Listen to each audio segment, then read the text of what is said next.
What if the part of you you're struggling to let go of was never really you in the first place? Not the pain, not the voice that says you're too much, not the silence that grew so familiar you mistook it for strength. You see, the real tragedy isn't that we carry pain.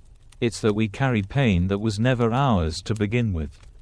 Look around, scroll through social media, pass by a coworker in the hallway, sit quietly in a cafe. You'll see faces that smile, laugh, and nod politely, but behind their eyes, a heavy story no one ever asked him to tell. It's not just sadness, it's inherited sorrow, generational silence, invisible burdens gifted like heirlooms. You didn't choose this weight. It was woven into your identity long before you had the power to say no. And yet, you've been calling it just the way things are. The mask of functioning, high functioning, that's what they call it. You go to work, you answer emails, you pick up your phone even when your chest is caving in. You laugh when it's appropriate. You say, "I'm good, just tired," but inside, you're battling a war you can't name. And no one sees it. Because we've all been taught that the pain we carry is ours to keep quiet about. Like an emotional debt we must pay alone. Some of us were praised for being mature when we were just suppressing our cries. Others were told, "You're the strong one," and so we learned to suffer in silence just to make others comfortable. But here's the raw truth. Survival mechanisms from your past are now prisons in your present. Real-life example, the strong daughter syndrome. Let's talk about Sarah. She was the eldest daughter. Grew up in a home where her father drank too much and her mother cried too often. Sarah did the dishes, helped her younger brother with homework. She learned early that asking for help made things worse, so she stopped asking. By the time Sarah turned 30, she had a steady job, a therapist she texted but never actually visited, and a boyfriend who described her as independent to a fault. What no one saw was that Sarah couldn't sleep through the night without replaying the sound of her mother sobbing behind closed doors. She apologized constantly, even when she hadn't done anything wrong. She was always exhausted, but didn't know why. Why? Because Sarah was still carrying a role she never chose to play. That's not strength. That's entrapment. The unconscious baggage. Carl Jung once said, "Until you make the unconscious conscious, it will direct your life and you will call it fate." That line alone can unravel your entire identity. Why do you keep choosing people who neglect you? Why do you freeze when it's time to speak your truth? Why do you laugh in situations that should make you cry? Because somewhere deep in your nervous system, you still believe pain is normal. That belief wasn't born yesterday. It was forged when you were 7, sitting at a dinner table trying not to upset anyone. Or when you were 16, hearing your father say, "Toughen up, that's life." But what if that wasn't life? What if that was just someone else's pain, projected onto you? What if the emotions you buried weren't erased, but simply transferred to your habits, your relationships, your body? Yes, your body. Trauma stored in the body. There's a reason you flinch when someone raises their voice. There's a reason your stomach tightens in meetings. There's a reason you wake up feeling like you ran a marathon in your sleep. Your nervous system is keeping the score. Modern research confirms what Jung intuited decades ago. Trauma lives in the body.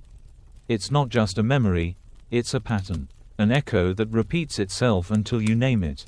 That tension in your jaw isn't just stress, it's a conversation you never got to have.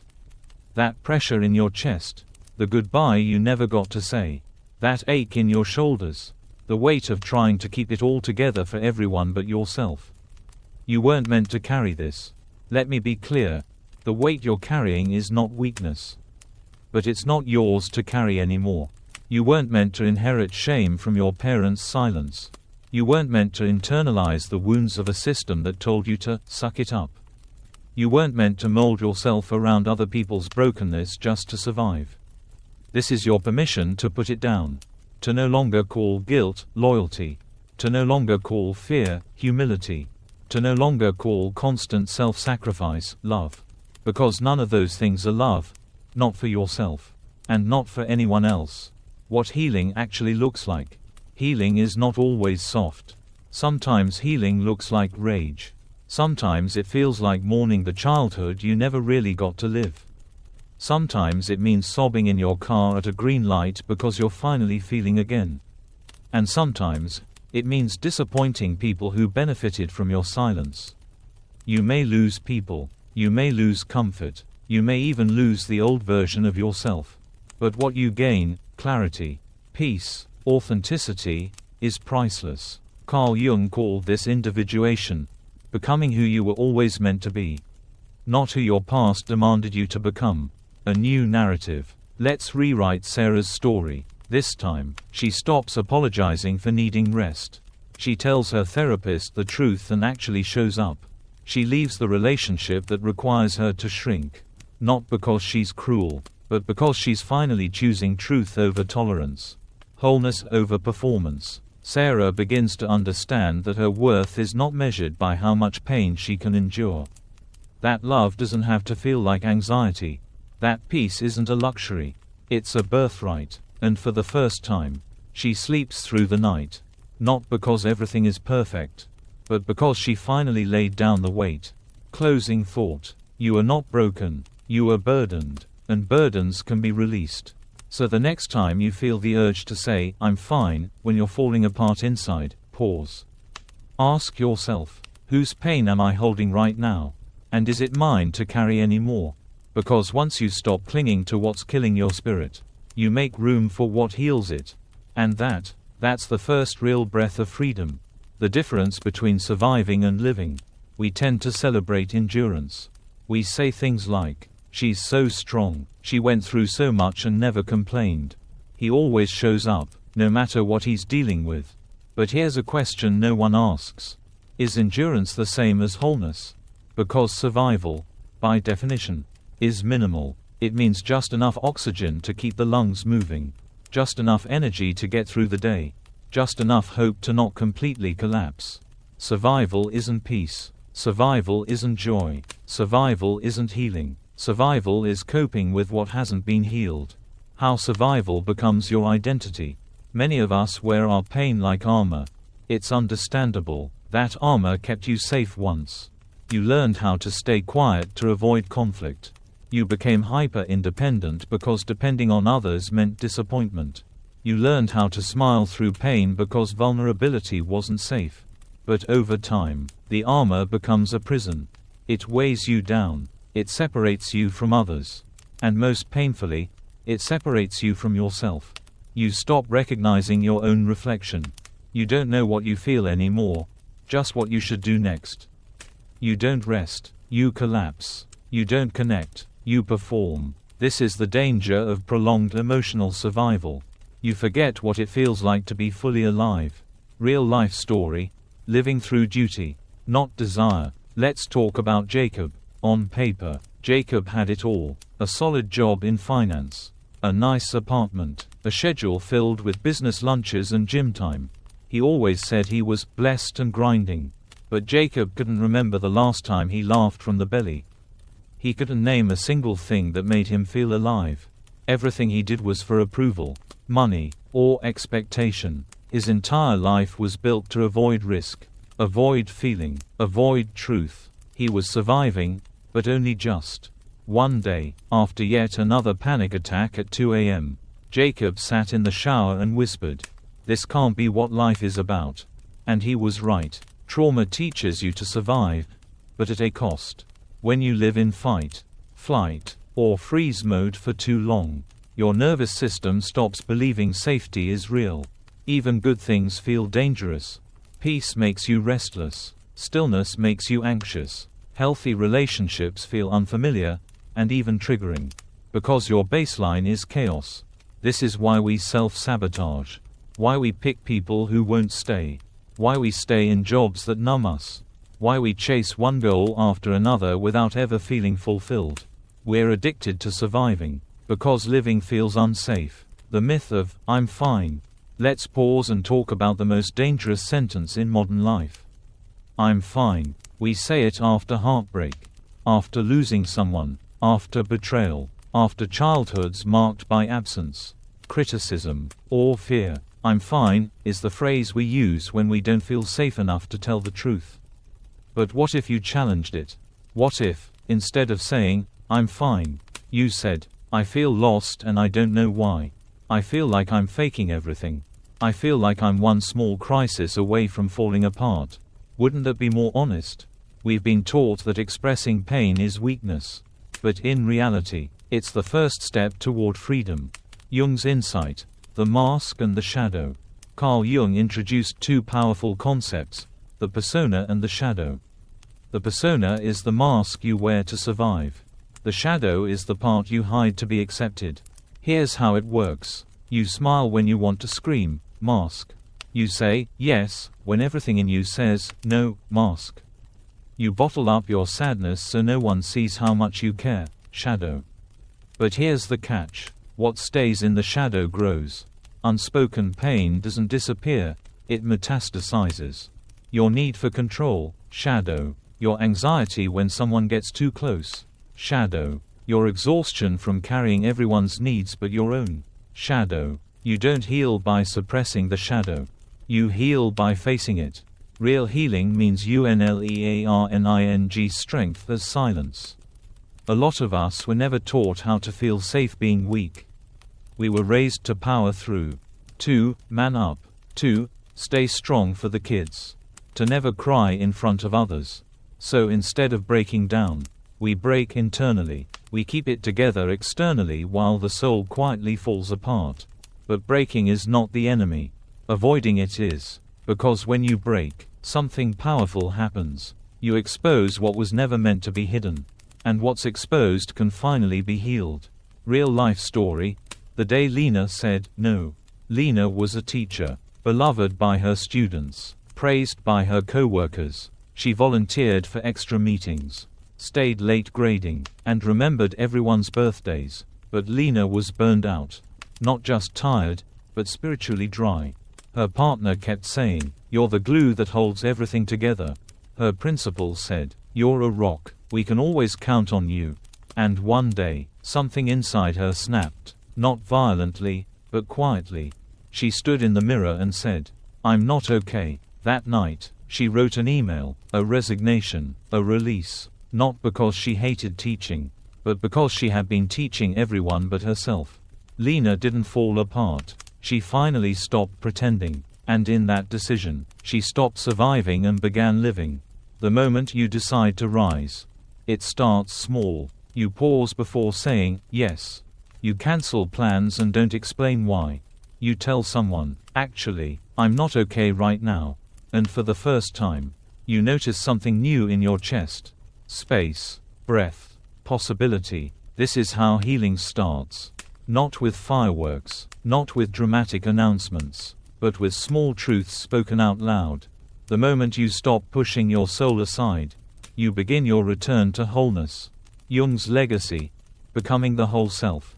Carl Jung believed that healing was not about perfection. It was about integration. It's not about erasing the past, it's about bringing the wounded parts of you back home. So ask yourself, where have I been surviving for too long? What do I keep pretending doesn't hurt? Who do I become when I stop performing strength? The answers might scare you, but they will also free you. Because behind your survival story is your becoming story. And the moment you write a new ending, that's when you finally begin to live.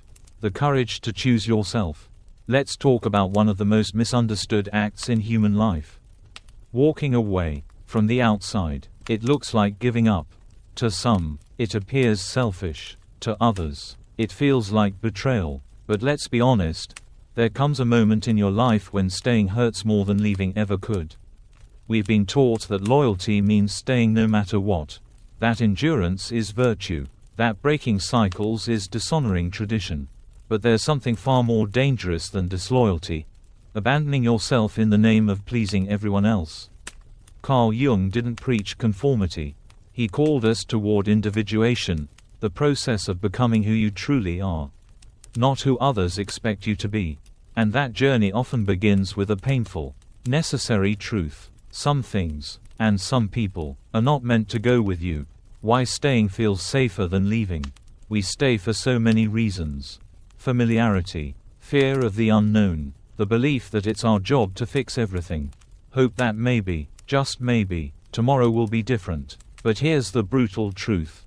Staying in places that drain you is not noble. It's self-erasure. You keep showing up for a friendship that only shows up when it needs something. You keep giving your love to someone who mistakes comfort for connection. You keep doing work that kills your creativity but pays your rent. And each time you choose to stay, a small piece of you goes missing. Not all at once, but slowly, quietly, invisibly, until one day, you look in the mirror and realize you don't recognize who you've become. Real life example: Martin's exit from expectation. Martin was the successful son. Law degree, family expectations, a future plan since he was 15. He had the house, the title, the pressure to keep achieving. But what Martin never told anyone was that every morning, he woke up and hated the life he was praised for. He had dreams, music, travel, writing, but those were dismissed as unrealistic. So he buried them for years. Then, on a random Tuesday afternoon, something inside him cracked. Not dramatically, just a quiet moment of truth. He looked around at his awards, his office, his meticulously planned calendar, and whispered, "This isn't mine." That was the day Martin chose to walk away, not from success, but from a version of himself built entirely on other people's expectations. The mask of obligation. A lot of us are living stories that were handed to us, not chosen. You stay in a marriage because your parents said, you made a vow. You hold on to traditions that no longer serve you because they're sacred. You pour into relationships that hurt because you were taught family is everything. But here's what Carl Jung would remind us. There is no spiritual reward for sacrificing your soul to keep others comfortable. Sometimes, the most loving thing you can do, for others and yourself, is to walk away. Not with bitterness, not with blame, but with clarity. When walking away is wisdom. Let's reframe this. Walking away is not quitting. It's realigning. Walking away is not betrayal. It's a boundary. Walking away is not rejection. It's a resurrection of self. And it's not always dramatic. Sometimes it looks like unfollowing people who drain your energy. Sometimes it's choosing not to reply to that message. Sometimes it's declining the invitation, the phone call, the meeting. Sometimes walking away isn't physical. It's emotional detachment. It's no longer holding guilt for outgrowing people who were never meant to stay. Real life story: Amira and her family's silence. Amira was the peacemaker in her family. The one who always apologized first. The one who held everyone together while her own needs sat at the back of the room. But every holiday, every reunion, every conversation felt like performance art. Polite words, forced smiles, conversations that tiptoed around truth. Amira never confronted the years of emotional neglect, the favoritism, the buried pain. She just kept peace, until one day she asked herself, why am I still shrinking for people who never really saw me? That year, she didn't go home for the holidays. She didn't write a long message. She simply stopped showing up where she felt invisible. And for the first time in decades, she didn't feel guilty. She felt free. Jung on individuation, the path back to you. Carl Jung's concept of individuation isn't about rebellion.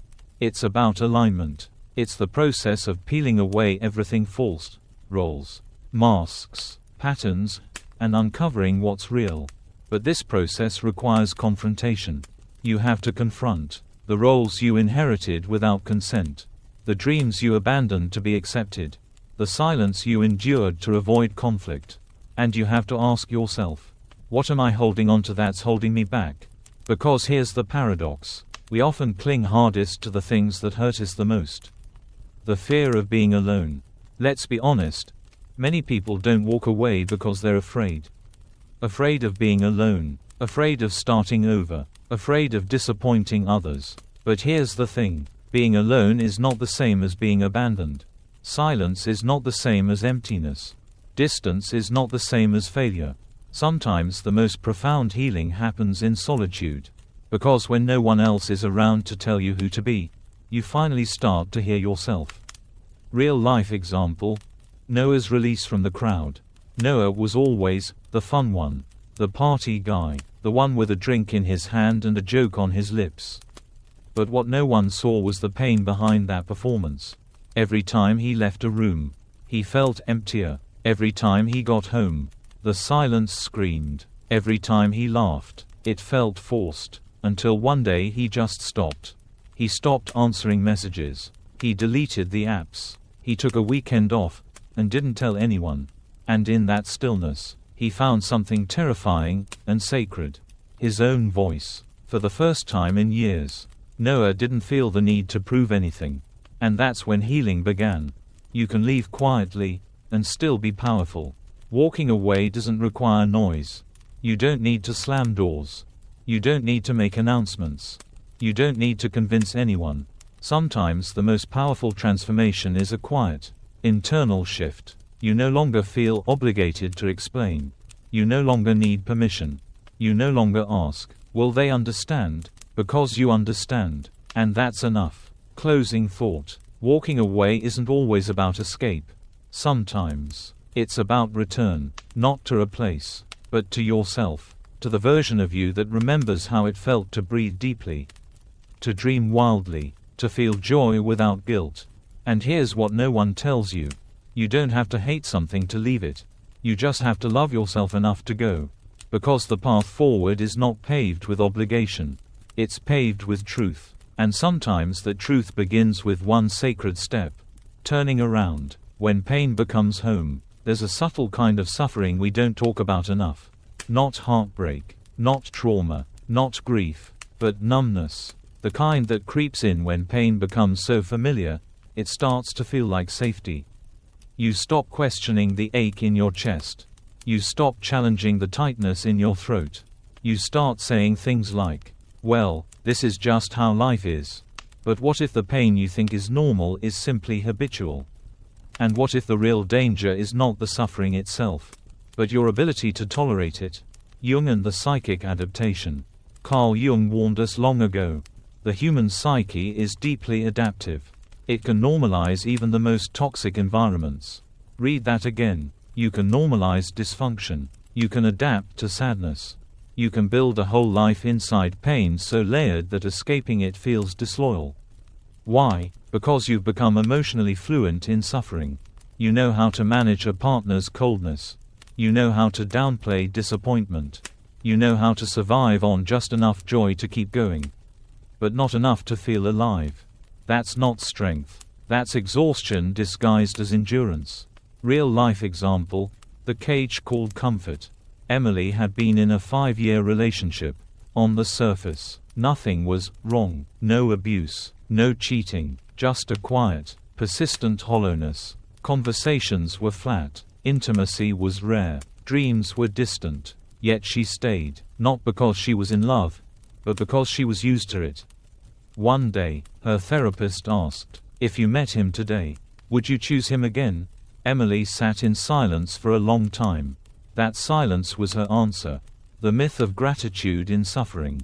Many of us confuse gratitude with compliance. We say things like, at least I have a job. It could be worse. Some people have it harder. And yes, perspective matters. But here's the truth. You can be grateful and still want more. Gratitude doesn't mean you have to accept being mistreated. It doesn't mean you stay where you're shrinking. It doesn't mean you pretend contentment while silently crumbling. Real gratitude says, I honor what this gave me, but I'm ready for something that feeds my soul.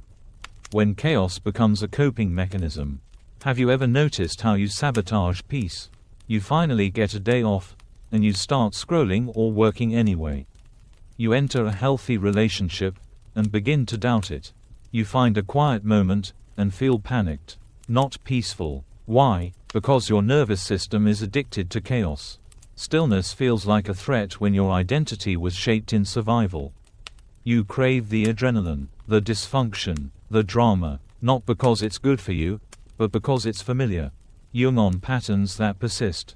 Jung once wrote, what you resist, not only persists, but will grow in size.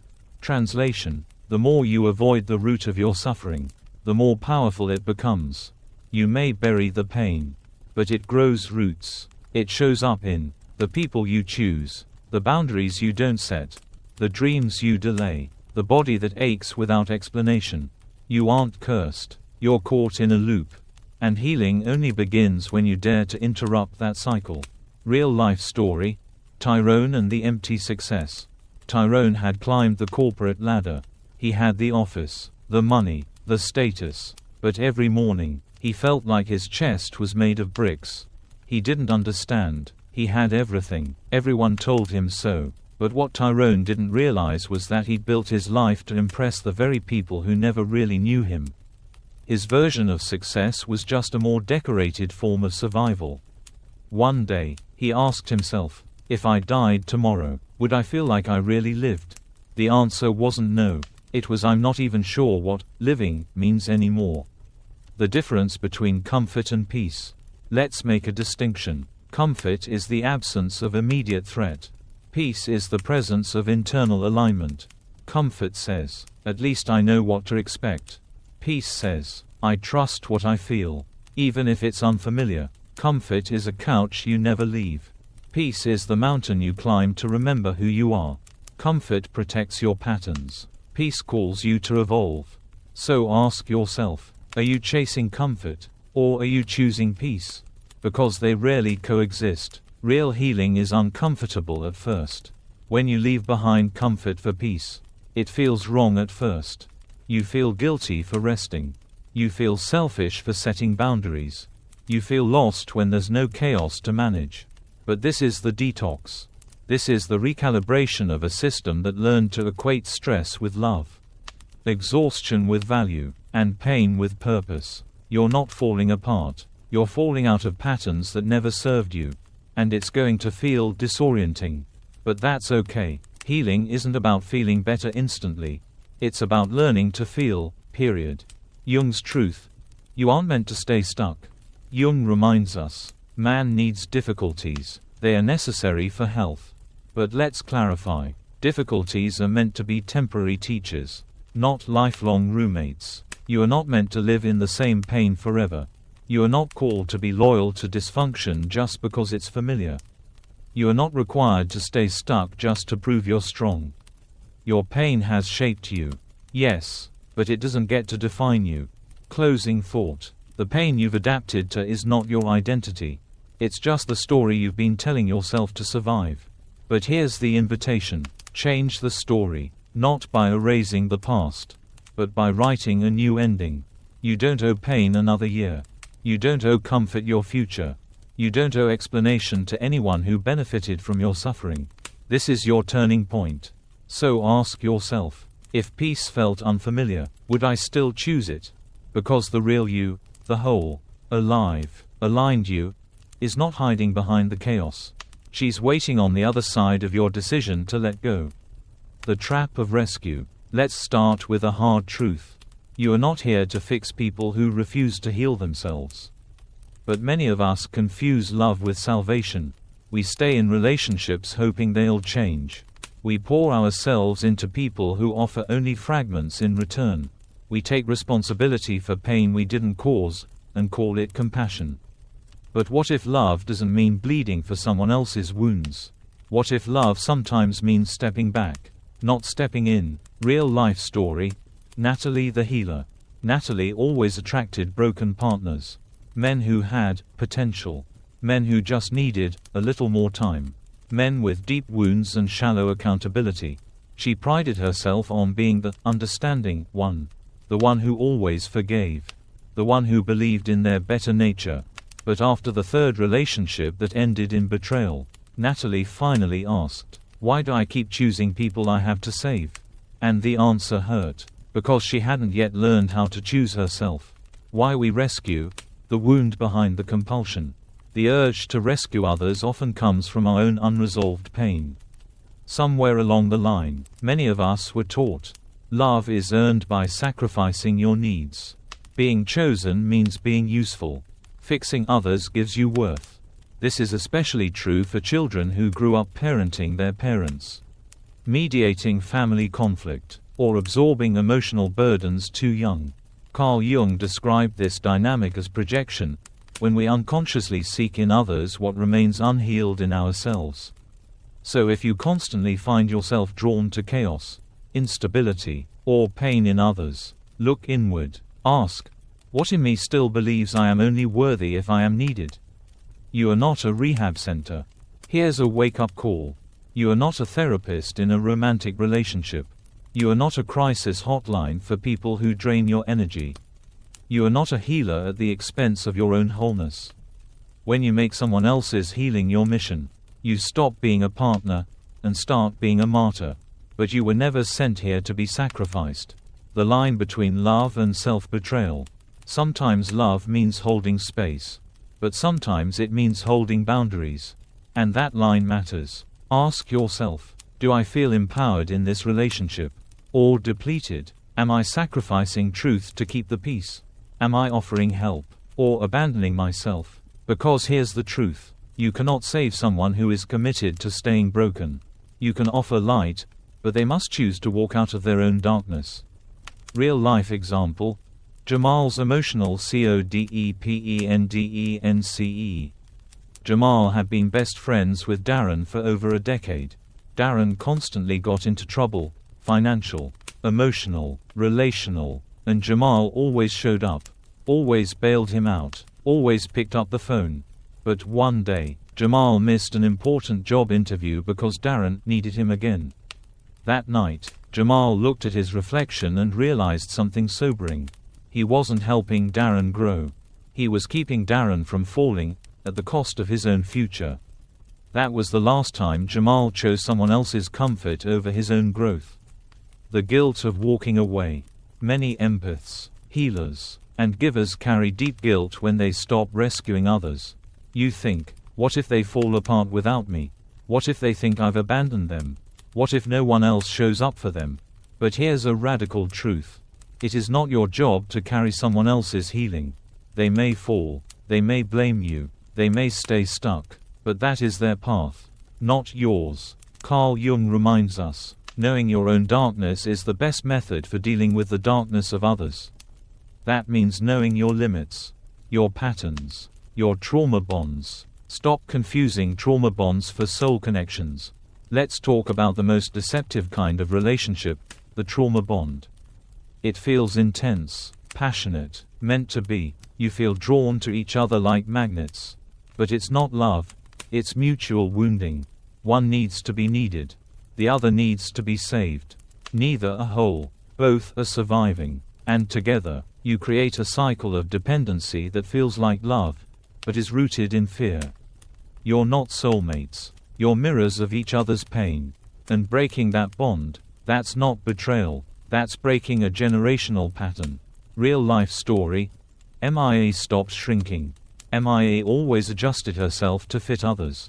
She lowered her standards to avoid being alone. She accepted crumbs and called it connection. But one day, after another failed relationship where she gave everything and received nothing, she wrote herself a note. You are not hard to love. You are just too whole for someone who only knows how to take. That became her mantra. She stopped apologizing. She stopped over-explaining. She stopped bleeding for people who never offered a bandage in return. Reclaiming yourself. You are not selfish for walking away. You are not cold for choosing peace. You are not broken for being tired of fixing everyone else. Let this sink in. Every time you rescue someone who refuses to rise, you delay your own evolution. That's not love. That's sacrifice. And no one, not your parent, not your partner, not your friend, deserves your suffering as a sign of devotion. Closing thought. There's someone in your life who you've been trying to save. Someone whose chaos has become your routine. Someone you love, but who keeps pulling you under. Here's the truth. You are not responsible for their healing. You are responsible for your boundaries, your peace, your soul. Letting go doesn't mean you didn't care. It means you finally cared about yourself. So walk away, not with hate, but with healing, because this time, you save yourself. The lie that holds you hostage.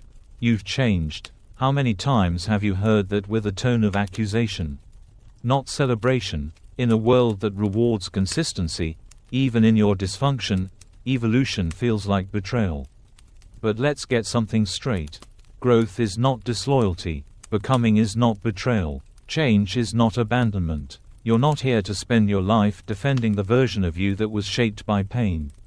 You're here to outgrow her. Jung and the death of the false self. Carl Jung called it individuation, the journey of becoming the most authentic version of yourself. It doesn't happen by doubling down on old identities. It happens by letting them die. The quiet one you became to avoid conflict. The strong one you became to protect others. The perfect one you became to feel worthy. They were survival roles. They served a purpose. But they are not your permanent name. You're allowed to lay them down now. Real-life example. Ravi the reformed performer. Ravi grew up in a conservative, high-achieving family. He was always the golden child. Top grades. Obedient. Respectful. But behind closed doors, Ravi was unraveling. He had dreams, creative ones. He wanted to act, to travel, to explore spirituality, but those things were unrealistic in his world. So he became what was accepted, and called it ambition. Until, one night, exhausted from a panic attack, Ravi asked himself, who would I be if no one was watching? That question changed everything. He didn't become a rebel. He became real. The danger of overidentitifying with your old self. Sometimes, the reason we stay stuck isn't because others won't let us grow. It's because we still feel loyal to a version of ourselves that no longer fits. You keep playing the responsible one because it's who you've always been. You keep suppressing your opinions because you're not the type to speak up.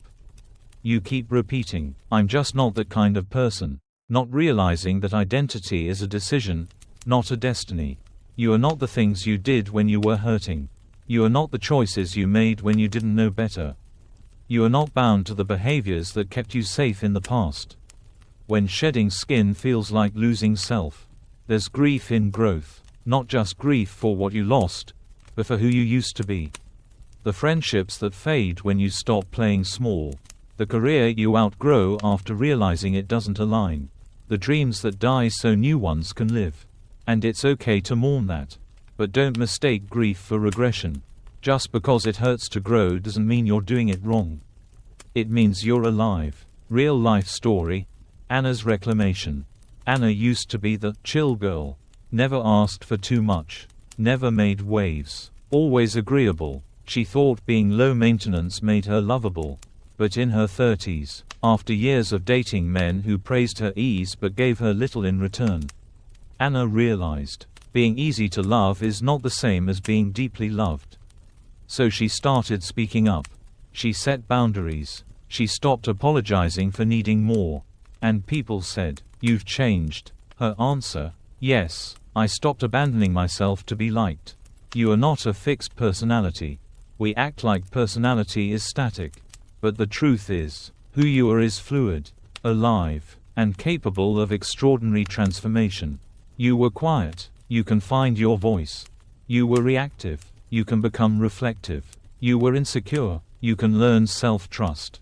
You were codependent. You can cultivate sovereignty. Every pattern can be unlearned. Every mask can be dropped. Every label can be rewritten. Your past may explain you, but it does not define you. Jung's invitation to conscious living. Carl Jung didn't believe in fixing people. He believed in integration. Bringing the lost parts of yourself back into wholeness. Not by erasing who you've been, but by choosing who you'll become. He once said, "I am not what happened to me. I am what I choose to become." That quote, that's your permission slip. To forgive your former self. To outgrow environments that no longer honor your spirit. To become someone even you haven't fully met yet. Real life example. Luis stops hiding his truth. Luis had always suppressed his spiritual side. Raised in a culture that mocked emotions and intuition, he kept his inner world hidden. But in his 40s, after a health scare that rattled him awake, Luis began meditating, reading Jung, reconnecting with old childhood dreams. His family called it weird. His friends teased him, but Luis didn't care. He had finally stopped living by their definitions. He wasn't rebelling, he was remembering. The most radical thing you can do, the most revolutionary act in a world that profits off your conformity, is to be fully, unapologetically yourself. Not the self they raised you to be. Not the self that fits into polite boxes. Not the self who never asks for more. But the self who trusts her own voice. Who sets her own boundaries. Who claims her own worth. And yes, some people will walk away. Let them, because the people who stay, who truly see you, are the ones who love not just who you were, but who you're becoming. Closing thought. You don't owe the past version of you a lifetime of loyalty. You owe her one thing: the courage to evolve, to write new stories, to break old patterns, to say, that's who I was, not who I am. So the next time someone says, you've changed, smile, and say, thank you, that was the whole point. The noise that numbs. Let's be honest, silence terrifies most people. We say we want peace. We crave stillness. We long for clarity. But the moment things get quiet, we reach for our phones, for someone to talk to, for a distraction, anything to avoid being alone with ourselves. Why? Because we've mistaken movement for meaning. We think if we're busy, we must be okay. If we're productive, we must be valuable. If we're connected, we must be whole. But beneath the endless scrolling, swiping, talking, and posting, there's a voice you've been avoiding. And that voice, it doesn't shout, it whispers. Jung on the inner world.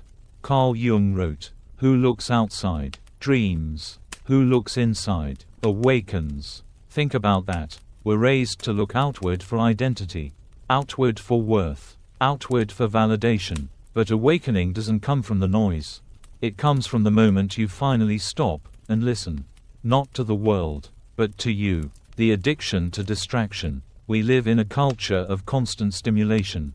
Every quiet moment is interrupted by a notification, by a ping, by the pressure to produce, reply, or perform. But what if those interruptions aren't just technological? What if they're emotional? Every time you fill silence, you're avoiding something, a memory, a question, a truth. And the longer you run from stillness, the longer you run from healing. Real life example: Leah's escape into busyness. Lia was always busy.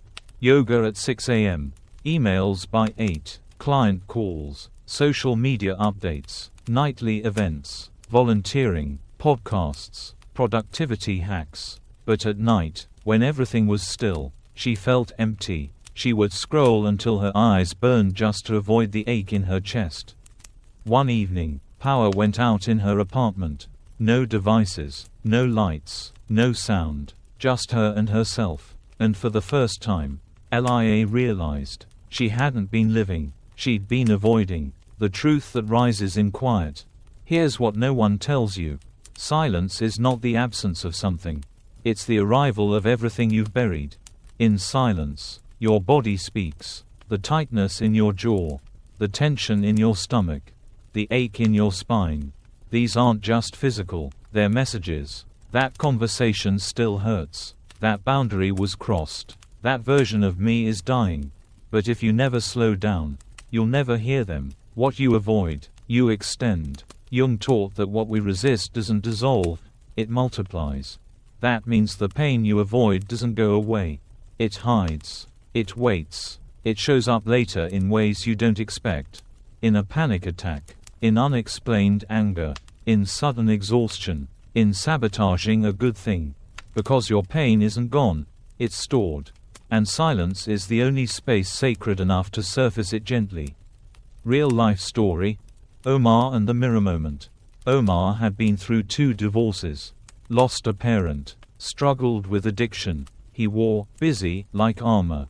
He volunteered, traveled, entertained, led workshops on resilience. But one morning, he sat on the edge of his bed and just stopped. No music, no podcast, no phone, just breath. And in that stillness, it hit him: I've spent years helping others because I didn't know how to be with myself. That moment broke him and rebuilt him. Stillness is where power lives. Stillness isn't weakness. It's not laziness. It's not lack. Stillness is strength without noise. Presence without performance. Awareness without anesthesia. It's where truth becomes clear. Patterns are revealed. Pain gets processed. Self is reclaimed. Stillness doesn't always feel good, but it always brings you home. You've been treating your soul like a background tab. Open, always there, always running, but never the one you focus on. You check every app, every platform, every message, but never the part of you silently screaming for rest. Attention, integration. You ask everyone else how they are. You scroll other people's lives. You chase external goals. But when's the last time you asked, what do I feel? What do I want? Who am I becoming? These questions don't need noise. They need space. Real life example, the retreat that changed Kai. Kai went to a silent meditation retreat, not because he wanted to, but because he tried everything else. The first 48 hours were torture. No talking, no reading, no texting, just stillness. He nearly left. But on the third day, something shifted. The anger surfaced. The grief bubbled. The truth returned. He didn't hear a divine voice. He heard his own, not the version filtered for social media or his parents' approval. The voice that had been waiting for 35 years to be heard. When Kai left, he wasn't fixed, but he was finally present. Jung's challenge: turn inward. Carl Jung believed the real journey wasn't external. Not more money, not more followers, not more validation, but inward. The darkest caves hold the brightest gold, but you won't find them with noise, only in stillness. He once said, your visions will become clear only when you look into your own heart. Who looks outside, dreams. Who looks inside, awakens. Closing thought. You've spent years trying to fix the outside, trying to outrun your pain, trying to fill the emptiness with everything but yourself. But healing, the real kind, it begins in stillness. Not scrolling, not explaining, not performing, just sitting, just breathing, just being. Because beneath the silence you fear, is the self you forgot. And she's still here, waiting, whispering, come home. The danger no one talks about. What if the real danger isn't what happened to you, but what you became because of it? You were betrayed, so now you trust no one. You were silenced, so now you avoid speaking your truth. You were neglected, so now you seek love through performance. And over time, without realizing it, you become the very energy that broke you. This is how pain perpetuates. Not because the past won't let go of you, but because you haven't let go of the story you told yourself to survive it. Jung's warning. Carl Jung once said, the greatest danger is not what happens to us, but what we become as a result of it. That statement is more than philosophy. It's a challenge. Because you can't always control the wound, but you can control whether it becomes your identity. And if you're not careful, your defense mechanisms start running your life. You call detachment boundaries. You call bitterness realism. You call fear independence. But the truth is, you're not free. You're just guarded. Real life example, Leah's armor. Leah had always been nice, soft, generous. But after one too many heartbreaks, she hardened. No more kindness, no more second chances. She deleted numbers, avoided new friendships, kept everyone at a distance. And people praised her. You've got better boundaries. You don't take nonsense anymore. You're so strong now. But Leah didn't feel strong.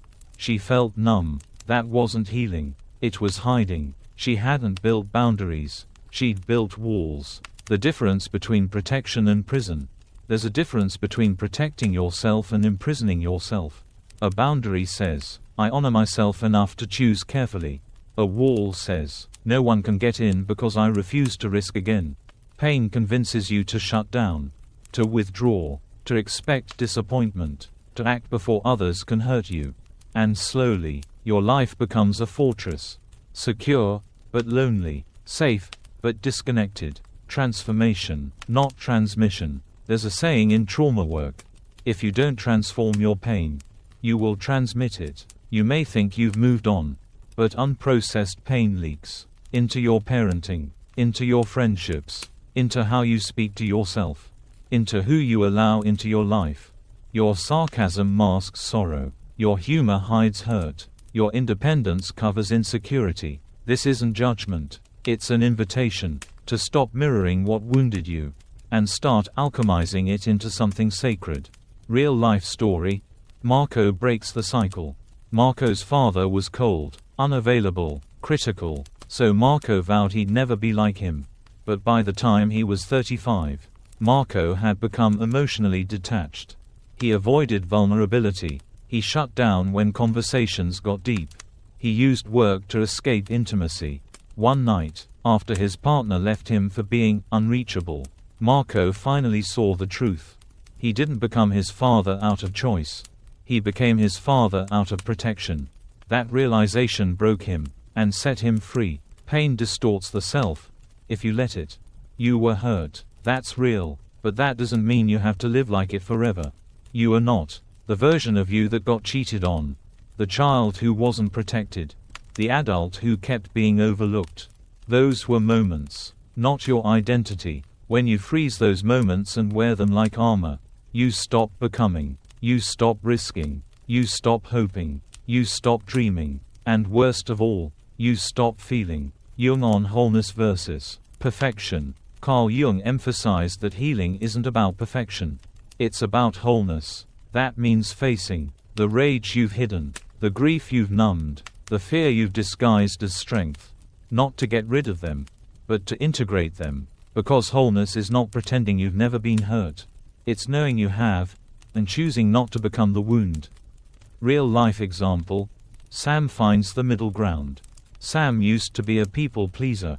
Always agreeable, always accommodating. After burning out and being betrayed by those he overgave to, he swung the other way. He became blunt, cold, no BS. He called it evolution, but it was just the pendulum swing of unhealed pain. The middle ground, learning to be honest without aggression, loving without losing yourself, saying no without guilt. Sam didn't need to be cold. He needed to be clear. The strength in softness. Real power is not found in hardness. It's found in the courage to stay soft. In a world that tried to harden you. Staying open even when love once broke you. Speaking kindly even when you weren't spoken to that way. Trusting again, not because others are perfect, but because you're healing. This doesn't make you weak. It makes you free. You break the chain when you choose healing over hate. When you choose softness over sarcasm.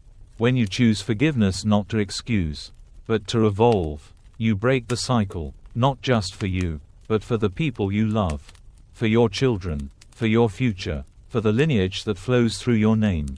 Because pain may run in your family, but so can healing. Closing thought. You don't have to become what hurt you.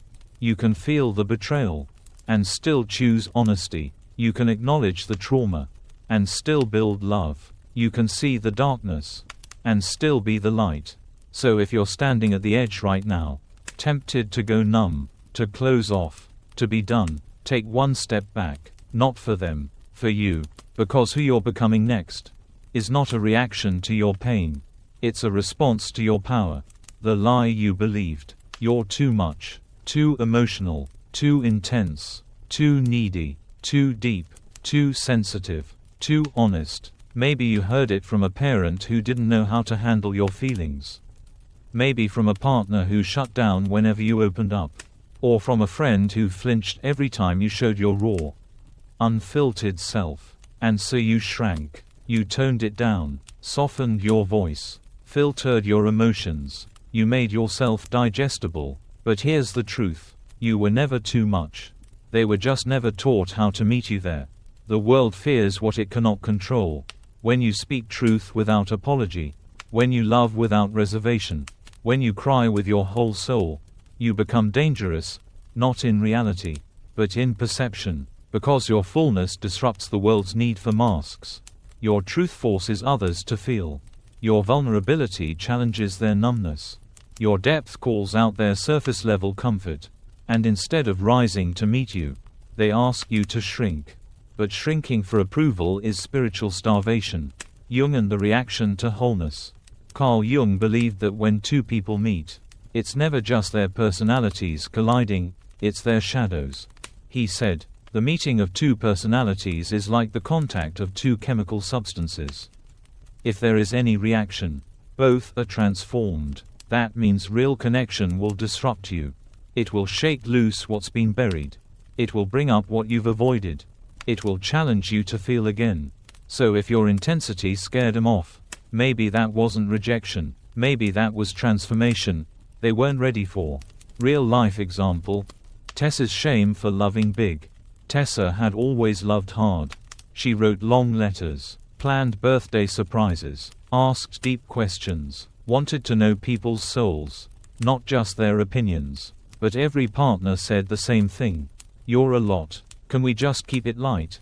I feel smothered. Eventually, Tessa stopped loving loudly. She became cool, detached, unbothered. But she felt hollow. Her heart wasn't broken by rejection. It was broken by her own withdrawal from herself. One day she journaled, I miss the version of me who didn't apologize for caring. And from that moment on, she stopped apologizing. Your intensity is your superpower. The world doesn't need more numb people.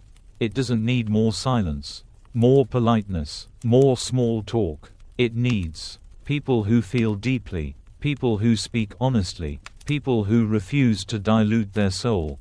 Your intensity is not a flaw. It's a compass. It points to your passion, your truth, your values. And yes, it will repel some, but it will also call in those who crave that kind of real. The right people won't be intimidated. Let's be real. Some people love the version of you that stayed silent. Some relationships survived only because you stayed small. Some jobs rewarded you for hiding your needs. But the right people, they'll meet you at your depth. They won't flinch at your fire. They won't ghost when you open your heart. They'll say, thank you for not pretending. I feel safe with you. Finally, someone real. And when that happens, you'll realize you were never asking for too much. You were just asking the wrong people. Real life story. Damien returns to his roots. Damien used to be poetic. He wrote stories, sang love songs, cried at sunsets. But years in corporate culture crushed that part of him. Too soft, too emotional, too weird. So he became who they wanted. Buttoned up, logical, professional. But one night, after hearing a song that used to make him cry, something broke open. He wept, not because he was sad, but because he remembered himself. The next day, he wrote his first poem in 10 years. It wasn't perfect, but it was true, and he promised never to mute himself again. The truth about too much. Your too much often really means, I'm not ready to meet you in that space. I'm uncomfortable with my own feelings. I don't know how to receive love without earning it. I've never seen this kind of honesty before. And it scares me. You're not too much. You're simply unfamiliar to those who have lived in emotional famine. They call it overwhelming because they've only ever tasted crumbs. You are not too much. You are wholeness in a world that's been trained to settle for fragments. Jung's call to embrace the full self. Carl Jung believed that integrating the full self, including the emotions we hide, is the path to awakening. Your sensitivity is not a glitch. It's a gift. Your emotional intelligence is not baggage. It's a beacon. You are not broken for feeling everything. You are awake. And being awake in a numb world is not easy. But it is necessary. Real love recognizes realness. When love comes again, and it will not demand your dilution. It will not ask you to silence your soul. It will not punish your emotions.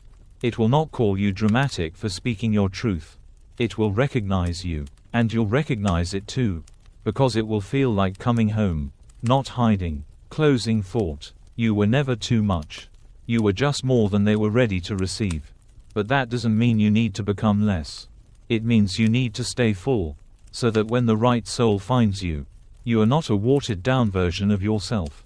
You are real. You are radiant. You are whole. So stop apologizing. Stop shrinking. Stop editing your essence. Because somewhere out there, someone is whispering, where is she, the one who loves like fire and feels like truth? And when they find you, they'll say, finally, you. when losing them means finding you. We mourn people. We grieve relationships. We cry over lost connections. But often, the thing that hurts most isn't their absence. It's the identity you built around them. The version of you that existed to hold them, fix them, impress them, protect them, please them, and when they leave, you feel empty. But what if that emptiness isn't a loss? What if it's a clearing? What if, in losing them, you were finally given space to return to yourself? The self you buried to be loved. Think back. Who were you before you started editing yourself? Before you smiled to avoid confrontation? Before you lowered your standards to be chosen? Before you swallowed your emotions to be easy to love? Chances are, you were vibrant, curious, brave, unfiltered, honest, whole, and over time, you buried her, one compromise at a time, one silence at a time, one sacrifice at a time, until even you forgot what she looked like. Real life example: Michelle's marriage exit. Michelle stayed in her marriage for 11 years. Not because she was happy, not because it was healthy, but because she feared the void on the other side. She told herself, "It's not that bad, we've built a life. It's too late to start over." But every day, she woke up with a sense of internal death. Not pain, not chaos, just absence. The absence of herself. And one day, she stood in front of the mirror and whispered, "I miss me." That whisper became her exit. Not just from the marriage, but from a decade of self-abandonment. Jung's concept, the 1,000 faces of the self. Carl Jung once said, "We meet ourselves time and again in 1,000 disguises on the path of life." Sometimes those disguises look like the perfect partner, the loyal friend, the high achiever, the spiritual seeker, the peacemaker. But the real you, she's not a role, she's not a function, she's not a mirror for other people's comfort. She's your essence. And your only job is to come back to her, again and again, no matter how far you've drifted. Real life story: Devon's unplanned rebirth. Devon thought the heartbreak would break him. She was the one. Or so he believed. When she left, he spiraled. Sleepless nights, overthinking, isolation. But what began as grief eventually became a quiet awakening. He started hiking alone. He journaled for the first time in years. He revisited childhood passions, music, photography, poetry, and he realized something profound. He hadn't just lost her. He had lost himself in loving her. And now, he was coming back. You were never meant to stay shrunk. The people you outgrow, the environments you no longer tolerate, the habits you no longer engage with. That's not regression. That's return. Return to self-worth. Return to integrity. Return to clarity. Return to peace. It's not that you've changed too much. It's that you finally stopped pretending. And that shift doesn't need to be explained. It just needs to be honored. The false idea of closure. You don't need closure from them. You don't need the apology they'll never give. You don't need the explanation that won't make it hurt less. Closure is not a door someone else shuts for you.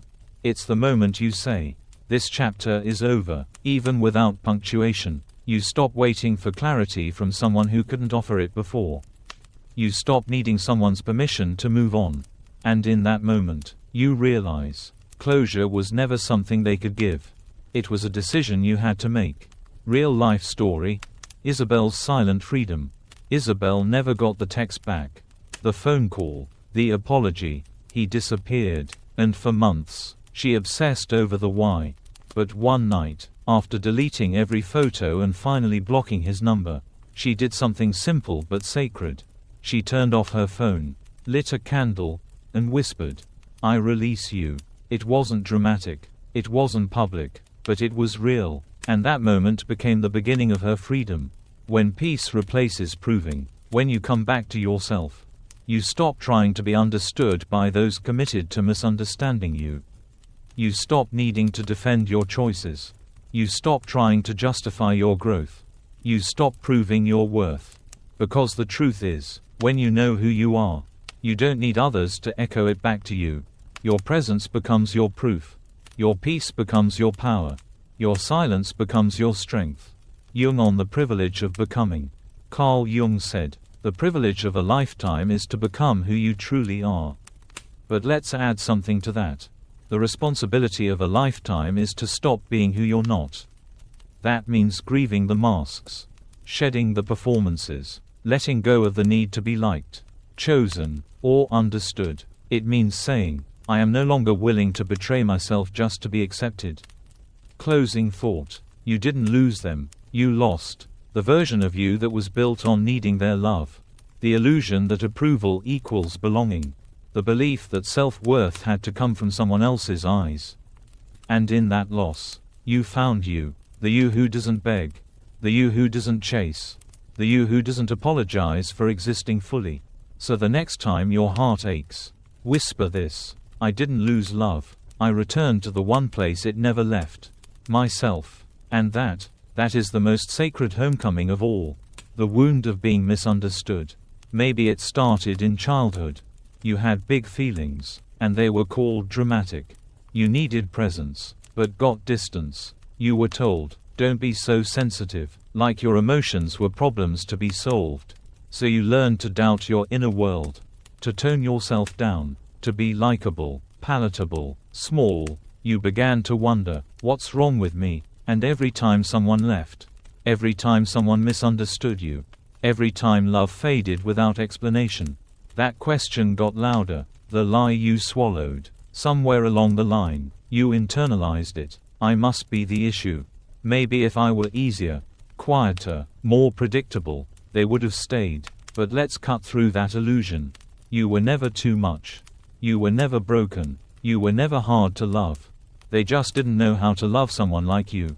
Someone real, someone deep, someone who doesn't hide their heart behind silence. Jung on projection and reflection.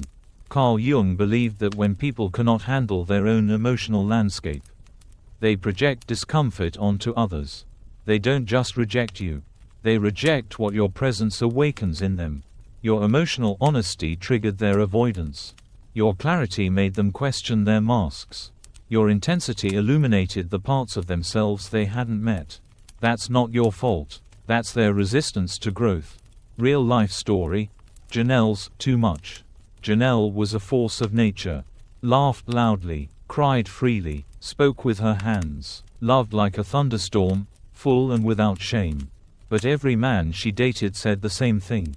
"You're too intense. You feel too deeply. You care too fast." Eventually, she muted herself, spoke in half-truths, acted unbothered. And still, they left. That's when Janelle realized. It was never her depth that pushed him away. It was their inability to swim. Real love requires readiness. There is a difference between being wanted and being received. Anyone can want you. Not everyone can hold you. They might enjoy your light, but resent your truth. They might praise your beauty, but fear your soul. They might be drawn to your presence, but flinch when you reveal your wounds. That doesn't make you unlovable. It makes you rare. And rare things are often misunderstood by those who've only known the ordinary. You are not a fixer-upper. You were not put on this earth to prove your worth to those who lack the emotional range to meet you. You are not a lesson.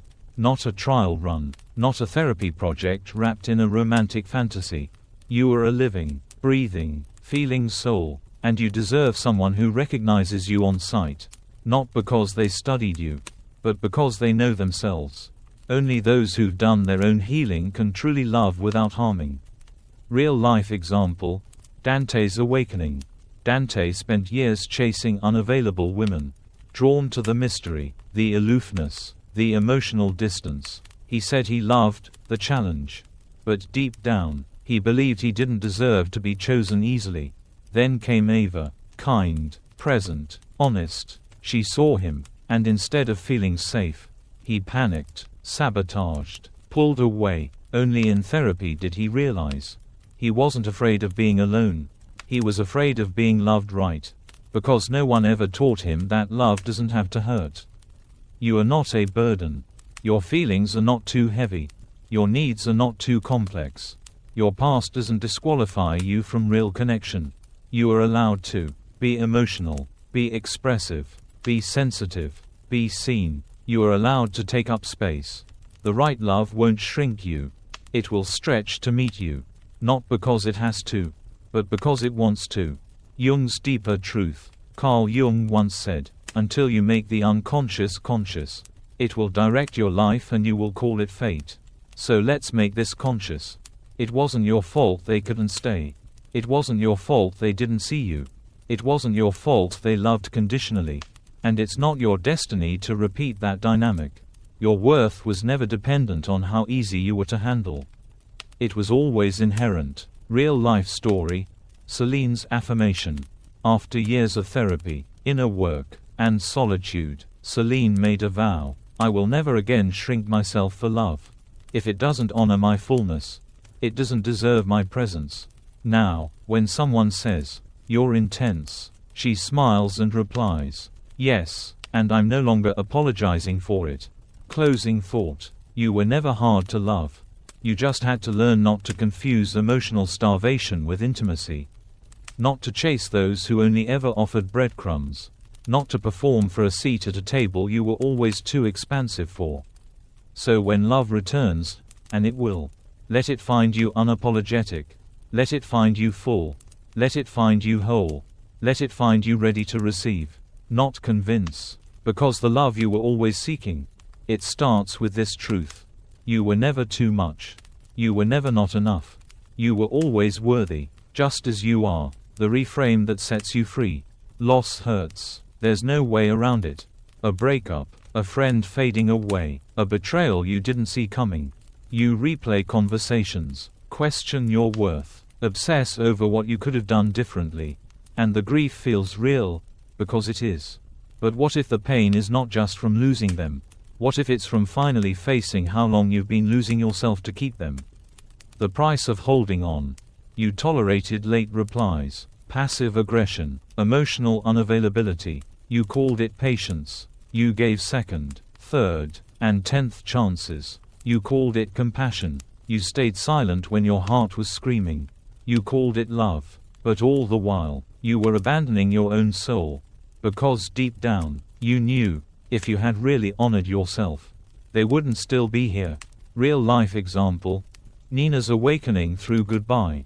Nina was in love, or so she thought. They had history, shared friends, late night conversations that felt like magic. But he only showed up when it was convenient.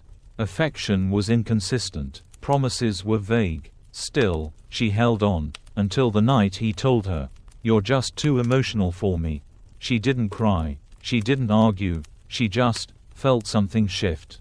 A quiet voice inside whispered, "You didn't lose him, you released the lie that you ever had to beg for love." That was the last time she called, waited, or explained, and for the first time in years, she slept in peace. Jung's wisdom on self-encounter. Carl Jung wrote, "We meet ourselves time and again in 1,000 disguises on the path of life. Some disguises wear the face of romance. Some wear the mask of family. Some are wrapped in friendships that never fed your spirit. But beneath every ending lies this hidden truth. Each person you lose brings you closer to the person you were meant to meet. Yourself." The truth about closure. Closure doesn't come in an apology. It doesn't come in clarity. It doesn't come in the conversation you think you still need. It comes the moment you stop waiting to be chosen. It comes when you realize their silence speaks volumes. Their absence is your clarity. Their indifference is your liberation. Closure is not their gift. It's your choice. Real life story. Aliana's reclamation. Aliana stayed for the potential, the hope, the fantasy of who they could be. But the truth, she had fallen in love with what she wanted them to become, not who they were. After the breakup, she thought the pain would kill her. But weeks later, she looked around and saw her life clean of chaos. Her body rested, her laughter real, her dreams returning. She hadn't just lost a relationship. She had gained a resurrection. When you let go, you make room. Every goodbye is a clearing. You don't just lose people. You lose the roles you played, the illusions you clung to, the expectations that kept you imprisoned. And in that space, something new enters. Breath. Clarity, authenticity, power, not the kind that shouts, The kind that glows. You were never meant to stay small. The people who left could not meet the version of you that was emerging. They were aligned with who you were when you tolerated crumbs, not with who you were when you demand nourishment. They loved the version of you that didn't ask for more, not the one that said, "This is no longer enough." Let that be your sign. They didn't reject you. They released themselves from the space you were outgrowing. And now you are free. Real love doesn't require self-betrayal. Next time love returns, and it will, let it find you. No longer shrinking, no longer explaining, no longer auditioning. Let it find you sovereign, soft, clear, rooted in your truth. Because the love that lasts, it doesn't demand compromise of soul. It celebrates wholeness. Jung on the final form. Carl Jung said, "The privilege of a lifetime is to become who you truly are." And you, right now, reading this, you are standing at the edge of your becoming. You are not broken. You are being rebuilt, not back to who you were, but into who you were always meant to be. And the process of becoming always begins the same way, with a goodbye. Closing thought. You didn't lose them, you lost the version of you who tolerated pain as love, the self who apologized for needing too much, the girl who confused presence with commitment. And what you found? A woman who breathes without asking for permission, a soul who no longer chases, but attracts, a heart that knows its own value without external confirmation. This is not the end. This is the rebirth, not of a relationship, but of your relationship with yourself. So the next time you think, "I lost them," whisper back, "No, I found me."